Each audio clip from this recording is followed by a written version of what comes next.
강혜신의 오늘의 미국.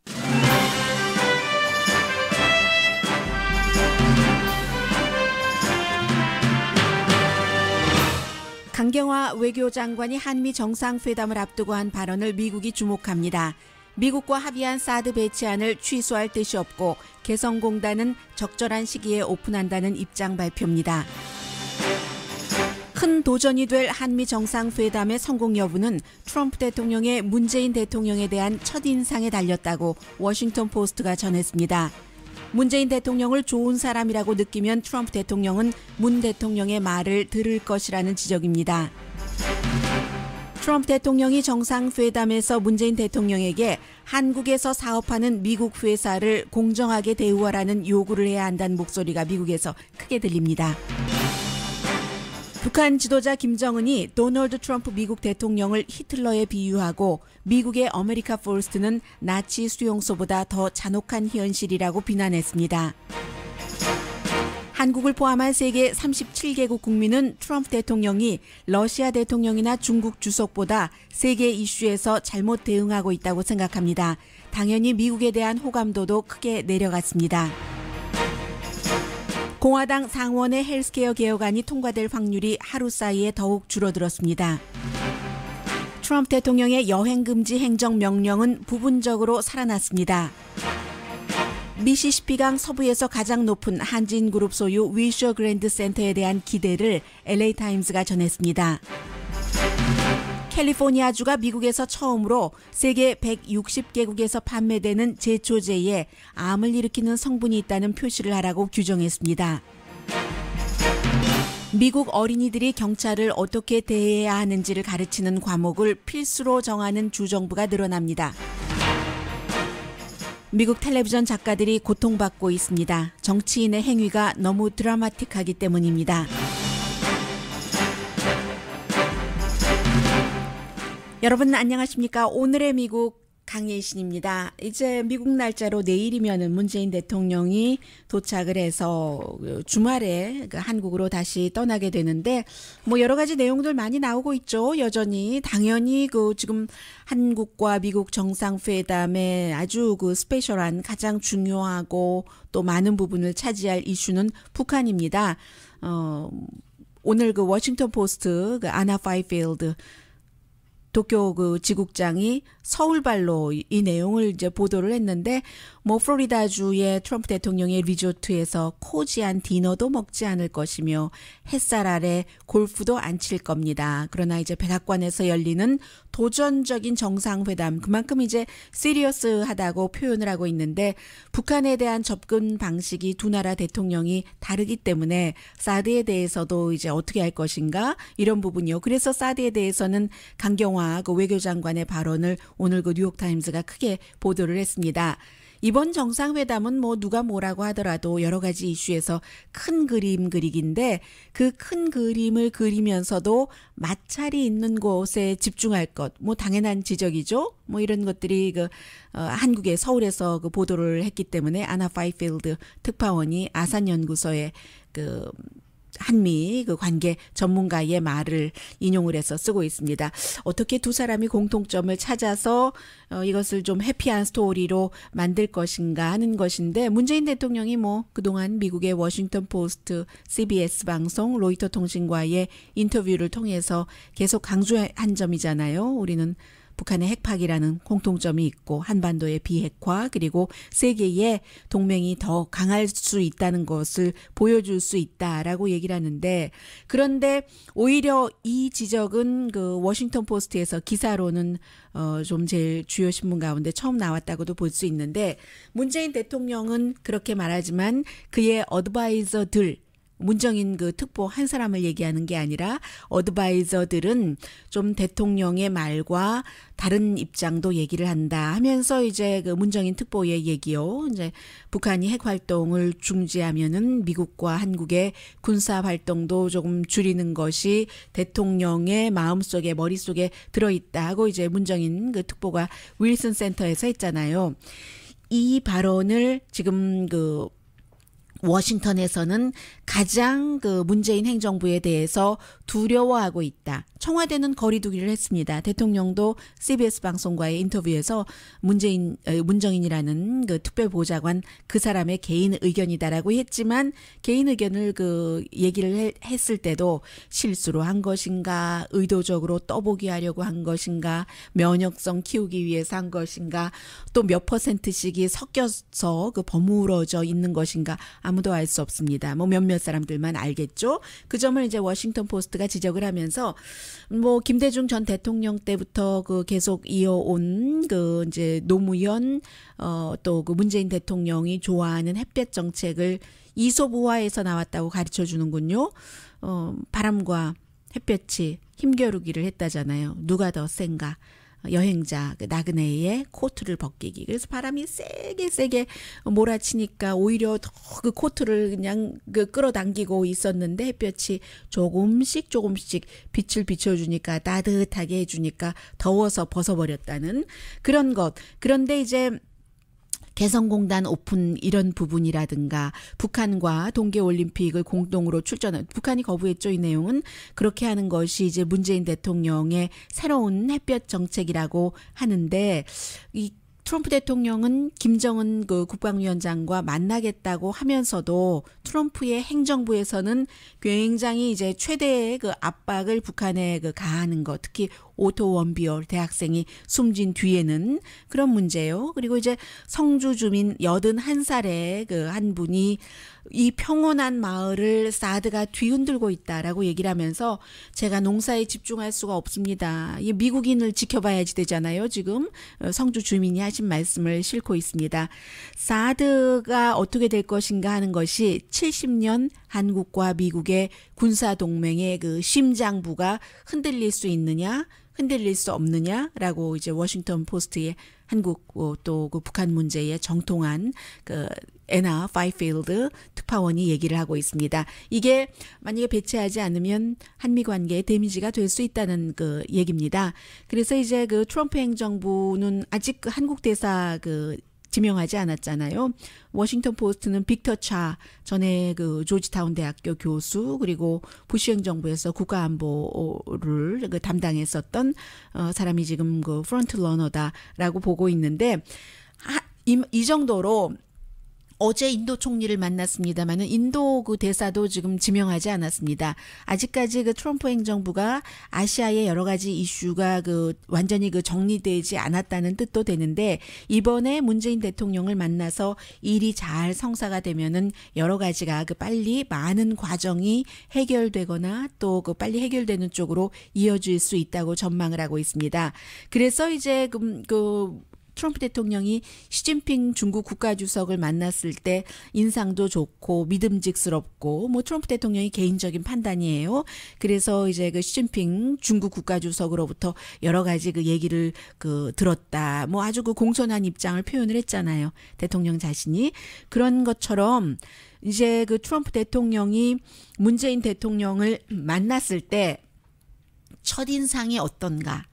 이 사람 좋은 사람이다. 굿가이다 라고 생각을 하면은 문재인 대통령이 하는 말을 트럼프 대통령이 아주 그 마음을 열고 잘 그 들을 수 있는 그 트럼프 대통령의 특질인 것이죠. 그리고 배드가이라고 생각하면 이제 반대 방향으로 가는 것인데 그래서 두 나라 정상이 만나서 정치적인 정책적인 많은 차이점이 있음에도 불구하고 서로 공통점을 찾아서 일이 잘 풀리느냐 풀리지 않느냐는 상당 부분이 트럼프 대통령에 달려 있다라고 워싱턴 포스트가 지적을 하고 있습니다. 트럼프 대통령이 이제 본인이 좀 불같은 이런 부분이 있기 때문에 그런 사람을 그 좋아하지 않나서 오히려 그 문재인 대통령을 좀 그 호감을 갖고 볼 수 있다는 지적이요. 그래서 문재인 행정부가 특사를 파견을 해서 뭐 그 홍석현 특사라든가 뭐 여러 특사가 이제 미국에 이미 와서 어떻게 아베 신조 일본 총리가 트럼프 대통령의 마음을 잡을 수가 있었는가? 어떻게 하면은 실수를 하지 않을까? 이것도 전략이잖아요. 누구에게 잘 보이겠다는 것이 아니라 무엇을 강한 국가로부터 얻어내기 위한 치밀한 계산의 과정을 문재인 그 행정부가 이미 거쳤다는 겁니다. 그런데 이제 그 워싱턴 포스트의 아나 파이필드 이제 도쿄 지국장은 문재인 대통령과 트럼프 대통령을 이제 그 중국에서 말하는 양과 음으로 봅니다. 당연히 트럼프 대통령을 양으로 보고 이제 그 아주 활발하고 불같다 뭐 이런 뜻에서요. 그리고 문재인 대통령을 침착하다 하는 뜻에서 그 음으로 보기 때문에 두 사람은 케미스트리가 잘 맞을 수도 있다. 이렇게 이제 그 기사를 마무리했고요. 그리고 뉴욕타임즈는 사드 배치를 지지하는 한국의 목소리라는 그 제목의 기사에서 강경화 외무장관이 한국과 미국이 이미 이뤄놓은 전행정부에서 한 것, 그 합의를 지키겠다는 가장 그 강한 의지, 이 행정부 들어와서 그것을 보여줬다는 겁니다. 환경 리뷰 하겠다고 했지만 이것이 그 대중의 지지를 더 강하게 사드를 배치해야 된다는 것, 받기 위해서 합법적인 그 지지를 받기 위한 과정이다라고 얘기를 했고, 한미 동맹의 기본인 그 합의를 이미 한 것, 그것을 깰 뜻이 없다. 굉장히 그 분명한 그 지적이었잖아요. 이게 이제 국제전략연구소와 한국의 중앙일보였던가요? 같이 그 포럼을 하는 데 가서 외교부 장관이 얘기를 그 한 것인데, 물론 한국인에게도 그 사드 배치 이런 그 지지를 받아야지 되는 것이고 성주분은 반대를 하고 있지만 중국을 생각하는데 사드 배치에 있어서 이제 요 한 일주일 사이에 정리된 것을 보면은 중국 쪽보다는 미국 쪽에 가깝게 오는 것 같죠. 더군다나 이제 미국과의 정상회담을 앞두고 있으니까 이틀 전에 서울에 있는 미국 대사관 앞에서 주인 없는 대사관이에요. 아직 대사가 없기 때문에 수많은 사람들이 평화적인 시위, 사드 배치에 반대하는 시위를 했는데 이제 외교장관이 그런 입장을 얘기를 했고, 그리고 서두르지 않겠다. 개성공단 오픈은 후보일 때는 뭐 강하게 피력을 했는데 표를 의식했기 때문이죠. 그런데 이제 그 미국 정부라든가 미국의 그 정치인들, 뭐 크리스토퍼 힐 전 대사 같은 경우도 너무 서두른다는 것에 대한 그 두려움, 우려를 표시를 했잖아요. 그래 이게 이제 평양의 돈줄이 된다. 그러면 국제사회는 돈줄을 조이려고 하는데 평양의 돈줄을 그럼 남한만 풀어주는가? 이건 아니다 싶어서 아주 정말 적절한 상황에만 개성공단은 오픈하겠다. 그리고 그 오픈할 때도 미국과 충분히 협의하고 하겠다는 게 이제 강경화 외무장관의 발언이었고요. 그리고 또 하나는 그 의회신문 더 힐이 켄 블랙웰이라는 사람의 그 기고문을 실어줬는데, 켄 블랙웰 씨가 누구냐면은 이제 그 트럼프 대통령의 인수팀에서 국제정책 어드바이저로 일했고, 그리고 유엔 인권위원회에서 미국 대사를 했으니까 강경화 외교부 장관과는 뭐 안면이 있을 수 있겠네요. 오하이오주의 재무관을 했고 신시내티 시장을 했습니다. 이 사람이 이제 그 경제 분야에 대해서 얘기를 했는데, 미국과 한국이 무역 장벽을 깰 수 있는 기회가 이번 그 정상회담에서 나올 수 있다는 얘기입니다. 아주 그 좋은 그 아주 그 정말 찬스가 될 수 있는데, 어제였던가요? 제가 전해드렸었던 게 파이낸셜 타임스가 한국에 있는 그 유럽연합, 미국, 캐나다의 상공회의소 뭐 대표라든가 이런 사람들이 한국이 너무나 그 해외 기업에 대해서 강한 규제를 하고 감사만 하고 뭔가 공정하게 대우하지 않는다라는 목소리를 내는 것을 전했는데, 오늘은 아예 그 미국 그 의회 신문 더 힐에 이 같은 내용이 나왔습니다. 그런데 이것을 묘하게 이렇게 연결을 시키네요. 묘하게가 아니라 뭐 당연하다고도 볼 수 있네요. 문재인 대통령이 정부와 재벌과의 잘못된 그런 고리를 끊어버리겠다. 잘못된 것을 개혁하겠다고 부패의 고리를 끊겠다고 얘기를 했잖아요. 그 부패의 고리에 외국 기업만을 그야말로 학대하면서 어뷰즈하면서 한국 재벌에 특혜를 주는 것이 너무나 당연하게 포함돼야지 된다는 얘기입니다. 그래서 이제 무역관계 개선의 열쇠라고 표현을 하고 있는데, 한국공정무역위원회가 지금 한국에서 이제 한국과 경쟁을 해야지 되는 미국 회사요. 특히 테크놀로지, 제약회사, 이제 그 어떤 그 뭐 이런 회사 업계에 굉장히 한국 재벌에만 특혜를 주고 미국 회사는 숨을 쉴 수 없도록 한다. 이런 것입니다. 그래서 미국 무역위원회가 2017년도에 발표한 여러 가지를 지적을 하면서 트럼프 대통령이 문재인 대통령을 만나서 이것을 이슈화해야지 된다고 얘기를 합니다. 제대로 처우하시오라고 얘기를 해야지 된다는 거거든요. 미국의 그 정치계에서는 오린 해치 그 상원 재정위원회 위원장이 아주 강하게 지지를 이제 얘기를 하고 있잖아요. 한국의 그 과거 정부와 재벌과의 그 연결고리 때문에 미국 기업들이 한국에 들어가긴 들어갔는데 IMF 이후에 날개를 펴지 못한다는 거. 그래서 트럼프 대통령이 공정한 거래를 할 때 마켓이 개인과 국가들에게 좋다. 한국에도 좋고 미국에도 좋고 트럼프 대통령에게 기회니까 분명하게 그 요구를 해라라는 게 이제 켄 블랙웰 씨의 지적입니다. 그리고 이제 또 한 가지는 북한과 관련해서는 북한이 지금 미국 대통령에게 이제 한국 대통령과 정상회담을 앞두고 있는데 히틀러 카드를 들이민 겁니다. 중앙통신이 미국 트럼프 대통령의 아메리카 퍼스트 정책은 21세기 미국 버전의 나치즘으로 지난 그 세기에 일어난 그 파시즘보다도 더 잔인하고 무지막지하고 광신적이다라고 얘기를 했습니다. 특히 이제 북한에 대한 제재 비윤리적이고 비인도적이다. 히틀러가 그 레닌그라드 봉쇄했던 것보다 더하다. 히틀러가 이제 그 구소련 그 공격했을 때요. 그때보다 더하다라고 얘기를 하고 있는데 파리 기후조약 탈퇴는 히틀러의 나치 강제 수용소보다 더하다. 북한이 이런 말 할 자격이 있는지 모르겠습니다. 강제 수용소 없다고 북한은 주장하고 있지만 강제 수용소가 있는 미국이잖아요. 어쨌든 북한의 이 같은 언어가 상당히 지금 미국에 대한 입장도 어느 정도 그 정리 북한 쪽에서도 될 수 있다고 보는 것이고요. 강한 발언을 트럼프 대통령이 들어오고 나서 처음엔 좀 자제했었습니다. 지금 뭔가가 일이 원하는 대로 되지 않을 때 이제 북한이 주로 그 강경한 발언을 하잖아요. 지금 북한의 움직임은 이렇고 그리고 한국의 이제 그 강경화 외무장관의 경우는 많은 사람들이 그 청문회에서 특히 야당은 뭐 자격이 있느니 없느니 하지만 미국에서 볼 때는 그 영어를 잘하고 영어를 제대로 하고 국제 무대에서 생활을 오래 해본 사람이잖아요. 그리고 이제 강경화 외무장관의 경우는 아프리카 같은데 내전이 일어나는 곳에서 그 내전 그 과정에서 늘 그 여성들이 겪는 강간 문제 뭐 이런 문제의 그 피해자들 앞에 가서 얘기를 하고 도움을 주고 했었던 사람이죠. 그리고 영어로 그 오랜 동안 미국에서 제네바에서 일을 했었던 사람이기 때문에 지금까지 영어로 어디서 그 대화를 할 땐 대화를 하거나 뭔가를 발표할 때 다 써놓은 것 가지고 읽고 있습니다. 그런데도 불구하고 본인이 지금 무슨 말을 하는지를 충분히 알기 때문에 6.25 날에 그 미군 부대를 방문을 해서는 죄송합니다. 오늘 일요일인데도 제가 여기 오느라고 여러 가지 절차를 준비하느라고 많은 불편을 끼쳐드려서 정말 죄송한데요. 6.25가 아주 그 의미가 큰 날이잖아요.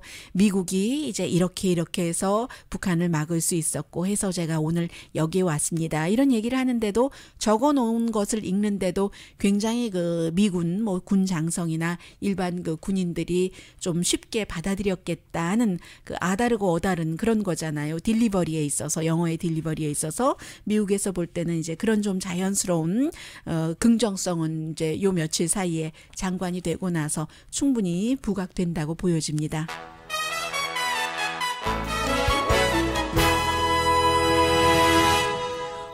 잠시 뒤에는 오늘 한국일보 일면에도 아주 그 크게 그 나왔던데요. 그 뉴스 그리고 오늘 아침 미국의 주지사들도 공동 기자회견을 했고요. 또 한국에서는 제 세대도 마찬가지예요. 경찰 보면은 무섭고 일본 순사가 생각이 나서 미국에서 어린이들에게 경찰 보면 어떻게 해라 하고 필수 과목으로 가르친다고 하니까 많이 변하는 거죠. 환경이. 잠시 뒤에 전합니다. 라디오 서울 방송 오늘의 미국 듣고 계십니다. CNN 방송에서 심층 취재를 하는 3명의 저널리스트가 사임했습니다. 그리고 그 CNN 방송이 받아들였는데 원인은 그 러시아와 트럼프 대통령과의 그 스토리, 트럼프 대통령 직접적이라는 것보다는 그 주변 인물과 러시아의 어떠한 관계자들이 만났는데 여기서 김이 모락모락 나오고 어떻게 될 확률이 있다는 그 부분에 대해서 보도를 했는데 그게 그 만나기는 만났는데 우연히 뭐 말하자면 말하자면 식당에서 만나서 뭐 그냥 인사 정도 했을 정도다 이렇게 된 겁니다. 그래서 그 보도 자체로 뭔가 연관이 있다고 사람들이 그 생각을 할 수 있지 않겠어요? 문제가 되니까 세 사람이 그 사임을 하고 CNN 방송이 그 받아들였습니다. 그리고 기사도 처음에 올렸다가 그 다음날 바로 인터넷 웹사이트에서 내렸는데 CNN 방송은 가짜 뉴스였기 때문이 아니라 일반에게 알려지기는 확실하지 않기 때문에 그렇다라고 얘기를 했지만 어쨌든 그 세 명의 일반 기자가 아니고 또 그 심층 취재 저널리스트들이 사임을 했다는 것은 분명하게 그 CNN의 어떤 그 책임이 있었던 것이죠. 그리고 어제 이제 연방 그 대법원에서 이것은 완전한 끝난 판결은 아닙니다. 전반적으로는 10월 달에 다시 심의를 하겠다고 했는데 1월 달에 대통령이 행정명령 했다가 시행 못하고 3월 달에 다시 조금 그 약하게 해서 그 시행을 하려고 했는데도 뭐 하와이하고 메릴랜드였었죠. 에서 반대를 했기 때문에 이제 6개국에서 오는 사람들 여행 금지시키고 또 90일 동안 120일 동안은 난민들을 받지 않고 하는 이 부분에 대해서 연방 대법원에서 부분적으로 그 일단은 그 허용을 했습니다. 완전 심의를 시작하기 전에요. 6개국에서 오는 그 사람들 가운데서 미국에 뭐 친인척이 있다던가 아니면 뭐 학교 연구소에서 초대한 사람 아닌 커넥션이 없는 사람은 오지 못하고 커넥션이 있는 사람은 이제 올 수 있게 하는 그런 정도로 이제 부분적인 그 허용을 했고요. 그랬는데 여기에 대해서 트럼프 대통령이 만장일치다 했는데 세 명은 더 그 강하게 하기를 원했습니다. 이제 보수적인 사람이죠. 클리언런스 토마스 유일한 흑인 그리고 사무엘 얼리또도 굉장히 그 보수적이잖아요. 오바마 대통령 굉장히 싫어했었던 이번에 또 그 트럼프 대통령이 임명한 닐 고서치 이 세 사람은 더 좀 강하게 지지를 했고 나머지 6명은 일단 이 정도인 겁니다. 그래서 이제 뭐 이민자 그 권리단체에서는 당연하게 국가를 차별해서도 안 되고 인종을 차별해서도 안 되고 종교를 차별해서도 안 되는데 하는 것이고 또 다른 쪽에서는 대통령이 어제 승리다라고 얘기를 했잖아요. 미국의 안전을 위한 승리다라고 했는데 또 공교롭게도 이 6개국에서 온 사람 가운데 지난 20년 동안 미국 내에서 테러를 일으킨 사람은 한 명도 없습니다. 트럼프 행정부에서는 테러를 일으켰다라고 얘기하지만 그것은 사실과 다릅니다. 그래서 한 명도 없다는 이런 부분이 있고 분명한 것은 이제 10월 달에 이제 재심의를 한다는 거죠. 그리고 이제 그 오늘 한국일보에도 일면에 그 크게 보도가 된 이 내용은 헬스케어 그 공화당 법안은 오늘이 화요일이니까 화수 목금 뭐 나흘 안에 통과가 돼야지 될 텐데 투표가 돼야지 될 텐데 조금 어려워 보입니다. 어제까지만 하더라도 5명이 안 한다고 했고 3명이 글쎄요 했는데 이제 수잔 콜린스 의원 같은 경우는 메인주가 지역구고요. 헬스케어 법안을 막는데 투표한다. 반대표를 이제 던지겠다는 얘기인데 이게 이제 전부터 계속 나왔던 얘기잖아요. 오바마 케어로 계속 가는 것 반대하시는 한국 분들도 많이 계세요. 돈이 올랐다고 비용이요. 근데 모든 사람을 다 만족시킬 수는 없는 것이고 보험이 없는 사람을 이제 끌어올린다. 보험을 갖게 한다 하는 것이 포커스를 일단 거기에 두고 더 많은 사람이 가입하면 비용이 더 내려갈 수도 있다는 것이잖아요. 그런데 오바마 케어를 그대로 유지할 때와 새로운 이제 트럼프 케어라는 것으로 대체한다 할 때 초당적인 의회에서 조사를 했더니 앞으로 10년이 지나면 2,200만 명, 거의 2,300만 명 정도 되더군요. 오바마 케어를 시행했을 때보다 보험을 갖는 사람이 그만큼 더 적게 된다는 겁니다. 2,300만 명 정도가 보험을 못 갖게 된다는 얘기입니다. 오바마 케어와 비교를 할 때는요. 그래서 공화당의 수잔 콜린스 의원도 오바마 케어를 좀 그 미비한 부분을 수정하기를 원한다라고 얘기를 했고요. 트럼프 대통령이 이제 그 공약할 때 선거 때 그 메디케이드 절대로 줄이지 않겠다고 했는데 여기는 이 공화당 안에는 메디케이드 굉장히 많이 줄이는 겁니다. 얼마든가요? 거의 한 8천억 달러 정도 되던데요. 뭐 7,720억 달러든가 그 정도로 메디케어를 줄이는 거거든요. 그러니까 여러분들 지금 메디케어 그 혜택 받고 계시는 분 가운데 뭐 트럼프 케어 통과된다고 좋아하시고 웃을 일이 아니에요, 이게. 그리고 지금 메디케이드 혜택 받지 않고 계시는 분들은 또 언젠가는 혜택을 받으실 분이고요. 그래서 이제 공화당에서도 반대를 하는데 거의 2,300만 명 정도가 건강보험을 오바마 케어가 유지될 때와 비교할 때 못 갖게 된다는 것은 2,700만 명이면 어느 정도냐면요. 제가 방송하고 있는 캘리포니아주는 인구가 많으니까 그렇지만 미국의 17개 주에 살고 있는 모든 사람 인구를 다 합친 게 2,700만 명입니다. 제가 불러보면 뭐 캔사스, 뉴멕시코, 뭐 웨스트 버지니아, 아이다호, 사우스 다코타, 노스 다코타, 델라웨어, 메인, 뭐 로드 아일랜드, 또 어디가 있나요? 알칸소, 버먼트, 하와이, 와이오밍, 워싱턴 DC. 그 정도니까 이게 통과되기가 쉽지는 않은 것이고요. 오늘 아침에 예비선거 때 트럼프 대통령과 겨뤘었던 오하이오주의 존 케이식 주지사가 반대한다라고 성명 발표하더군요. 여러 다른 주지사와 함께 공화당 주지사인데도 불구하고요. 공화당 가운데서는 존 케이식 정도면 내가 찍겠다라고 얘기하셨던 분들 참 많은데 어쨌든 지금 조용히 오하이오주의 주지사를 하고 있습니다. 그리고 뉴저지주에서 지금 하원에서 어제 그 통과가 됐는데 텍사스주에서는 이미 지난달에 주지사가 사인을 한 법입니다.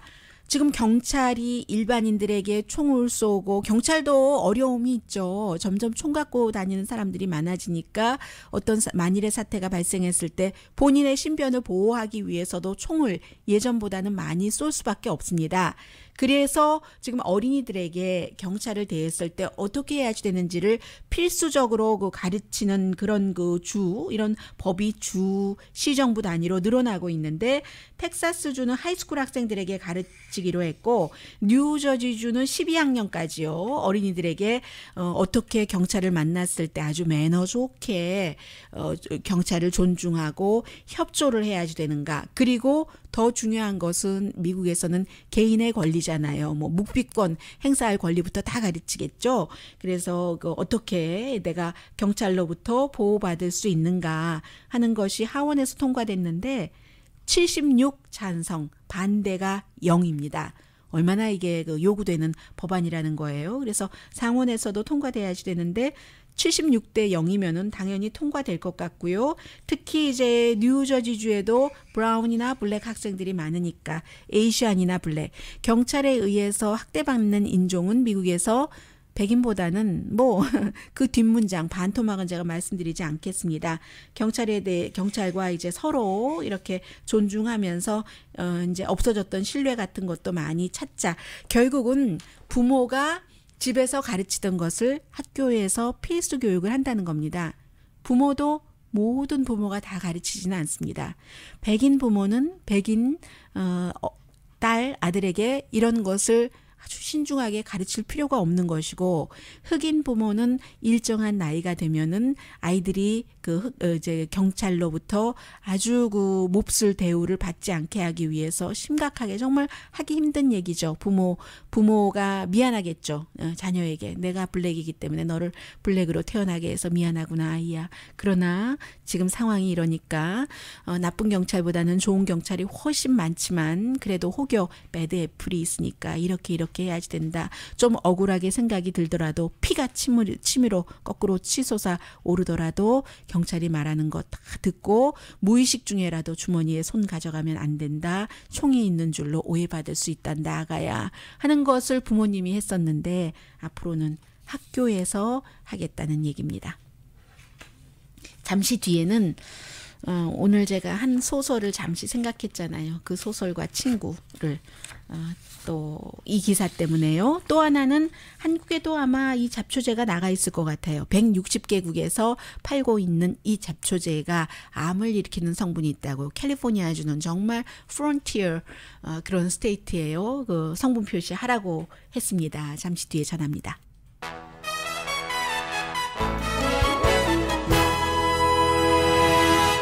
라디오 서울 방송 오늘의 미국 듣고 계십니다. 왜 반대와 반대는 항상 함께 가는 것일까요? 네, 거의 항상 같아요. 씨앗이요. 그 seed와 해바라기 씨드가 될 수도 있고 양귀비 씨드가 될 수도 있고 케미컬은 함께 가는데 몬산토 회사의 얘기입니다. 캘리포니아주가 이제 그 7월 7일부터 그렇게 해라고 주민 발의안 65 때문에 뭔가 그 제초제요, 잡초 뽑는 잡초 제거제의 성분에 발암 물질이 포함되면은 그것을 그 제초제에 다 그 포장에 써라 하는 것. 그래서 이제 그 몬산토에서 만드는 라운드업이라는 이름이네요. 그 상표명이 제초제에 앞으로는 발암 물질이 들어있다고 표시를 해라 하고 이제 회사에 이제 통고를 했습니다. 경고 사인 붙이라는 거예요. 그랬더니 이 몬산토에서는 아니다. 우리 무슨 뭐 발암 물질은 무슨 발암 물질인데 캘리포니아 주의 보건국이 규정을 한 것이기 때문에요. 발암 물질 리스트에 넣기 때문에 그리고 뭐 양이라든가 이름이라든가 다 그렇지 않겠어요. 글리코포세이트입니다. 그런데 이제 이 몬산토는 아니다. 뭐 날짜 얼마 남지 않았지만 우리는 끝까지 가보겠다. 우리 비즈니스에 너무 해가 되고 그리고 레이블링 다시 하는 것도 돈이 많이 들잖아요. 이 글리코포세이트라는 게 냄새도 없고 색도 없고 몬산토에서는 1974년부터 판매해 왔는데 160개국에 그 판매를 한 겁니다. 그래서 뭐 골프장에서 얼마나 많이 쓰겠어요? 농장에서도 또 그 조경 하시는 분들도 많이 쓰는데 앞으로 어떻게 될지는 잘 모르겠습니다만은 캘리포니아주에서는 이 그 화학 물체 때문에 300명이 아프거나 숨졌다라는 것을 바탕으로 경고를 하라는 것이고 그리고 이제 몬산토에서 어떻게 나오느냐에 따라서 달라지겠는데 어쨌든 캘리포니아주가 이 같은 규정을 하는 미국에서 첫 번째 주가 됐습니다. 그리고 오늘 그 로스앤젤레스 타임즈가 저는 이 건물이 지어지는 처음부터 완성 단계까지 아침마다 출근할 때 거의 일주일에 5번 딱 그 위셔에서 프리웨이 110 타고 내리다가 오른쪽으로 그 턴을 할 때 왼쪽을 제가 한번 거의 쳐다봅니다. 어느 한 인연이 있어서 쳐다보기 시작하면서 그래서 아주 저에게는 다가오는 빌딩인데 위셔 그랜드요. 이제 한진 대한항공에서 만든 이 위셔 그랜드 센터가 오늘도 뭐 요 며칠 계속이에요. 주말에도 나왔었고 보도를 하는데 결국은 미시시피강 서쪽에서 가장 높은 그 LA의 새로운 그 대형 건물 랜드마크가 어떤 형태로 성공을 할 것인가 이게 도대체 무슨 의미인가 하는 것을 무슨 아주 좀 길게 깊이 있게 썼습니다. 그래서 뭐 한진 조양호 회장이 25년이나 그 꿈을 그 아버지와 함께 이뤄왔던 LA 다운타운에 이런 것을 짓겠다는 꿈이 뭐 이루어졌다는 얘기인데 110피트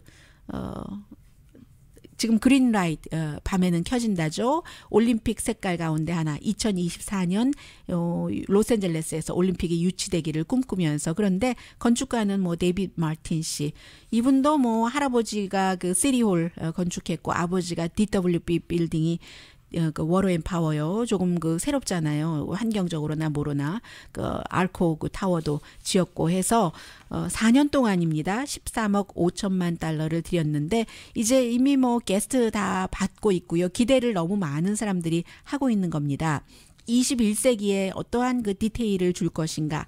미국에서 로스앤젤레스는 60년대부터 뭐 90년대 초까지 일부 벙커힐의 고층 빌딩이 있고 다운타운 센츄리 시티에 이제 그 고층 빌딩 있잖아요. 근데 이번에는 21세기에 새로운 그 고층 빌딩이 들어선 건데 과거의 고층 빌딩은 일본 투자가들이 많이 그 지었고 지금은 이제 뭐 다운타운 중국도 많지만 이렇게 한국처럼 한국 돈이 들어간 것인데 2015년도 로스앤젤레스와 사우스코리아의 그 무역 그 파트너가 지금 세 번째로 그 커서요. 세 번째로 큰 그 상대국이래요. 뭐 로스앤젤레스도 뭐 국가 정도 되나요? 작은 국가 237억 달러라고 얘기를 하는데 지금 그 조양호 회장이 1974년도에 처음 그 LA를 방문을 하고 나서 이렇게까지 이제 그야말로 마천루잖아요. 파운튼 헤드를 지어 놓은 것인데 빌딩이 LA의 상징이 되기를 원하고 아이콘이 되기를 원하고 또 코리안 커뮤니티의 자부심의 상징이 되기를 원한다라고 얘기를 하고 있습니다. 과연 무엇을 할 수 있는가? 이 빌딩이 그것이 결국은 부자를 위한 대한 특권을 계속 유지시켜 주는 것, 아니면 건축 이론, 엔지니어링의 과학 같은 것, 이 건축가 자체는 모든 사람들이 이 빌딩을 좋아하면 좋겠다라고 얘기를 하는데, 결국은 로스앤젤레스 다운타운부터 저쪽 그 산타모니카까지 서브웨이가 이어지잖아요.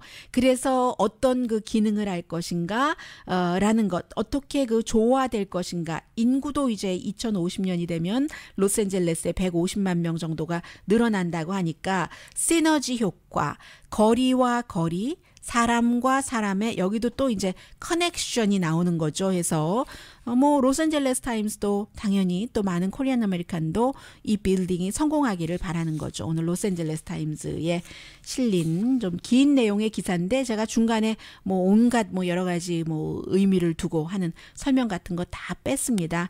뭐 에펠탑과 비교하기도 하고 또 그 뉴욕의 뭐 맨하탄에 있는 큰 그 빌딩과 비교하기도 하고, 그런데 이제 대체적으로 빌딩이 그 경기 불황 이후에 지어진 것들이 호텔이냐 사무실이냐 하는데, 위셔 그랜드 호텔은 이것을 하나로 묶었잖아요. 73층이나 돼서 뭐 사람이 살기도 하고 사람 냄새도 나고 또 멋지기도 하고 하는, 저는 왜 쳐다봤냐면요, 새벽마다 나올 때 새벽에 정말로 제가 한국 분은 못 봤어요.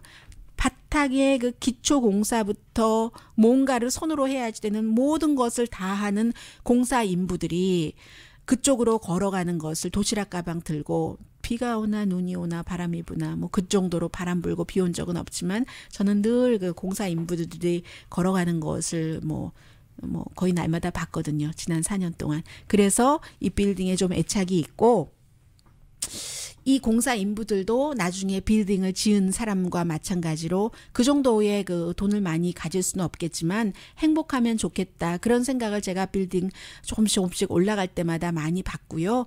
그리고 제가 좋아하는 그 미국 소설 가운데 하나가 파운튼헤드 마천루라는 소설이었기 때문에 건축, 부자, 미디어, 또 인간의 갈등, 사랑과 사랑 없음의 결합, 이런 모든 것들이 있기 때문에 제가 그 소설을 참 좋아했기 때문에 높으니까 이 빌딩도 생각을 했습니다. 금주야 책 돌려다오, 빌려간 책.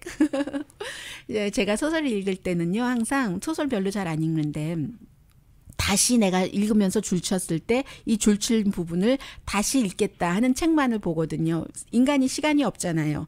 다시 읽지 않을 만한 그런 책을 읽을 시간까지 없어서. 그런데 다시 못 읽었어요. 금주가 빌려가고 안 줘서. 은주 읽는다고 동생.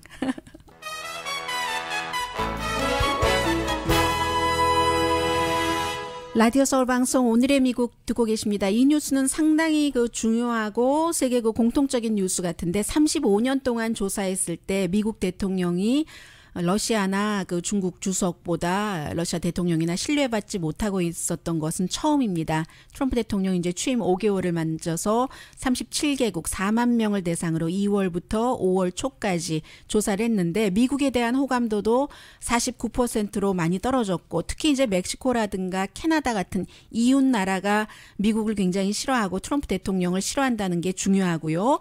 트럼프 대통령이 세계 이슈에서 적절히 일하고 있는가는 22%만이 그런다고 했고, 그리고 한국 분들도 굉장히 트럼프 대통령에 대한 신뢰도가 17%밖에 되지 않네요. 이 정도면은 아주 심각하다고 볼 수 있겠고요.